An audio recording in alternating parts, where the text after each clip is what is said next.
రే నాన్న, ఏంటి నాన్న, ఒకసారి రారా. నా మాట వినవరా నువ్వు, బొత్తిగా అల్లరి పిల్లడురా నువ్వు. అలాగే అంటావు నాన్న.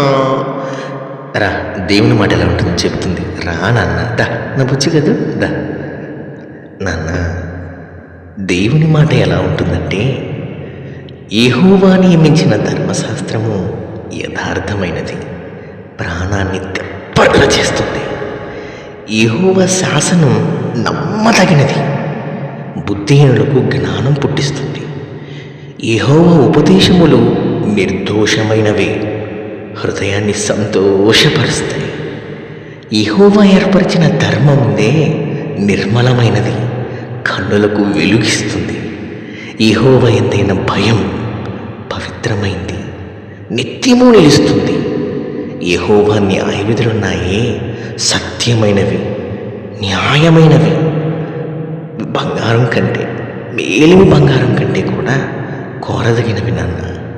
మనం తినే తేనె కంటే, జుంటే తేనె దారల కంటే కూడా మధురమైనవి. అలాంటి టేస్ట్ నేను ఎప్పుడైనా దేవుని వాక్యం చదువుతున్నప్పుడు చూసావా నాయన? అది ఎంత బాగుంటుందో తెలుసా? ఎంత ఎంత ఎంత బాగుంటుందో తెలుసా? My dear son, just try to know what it is.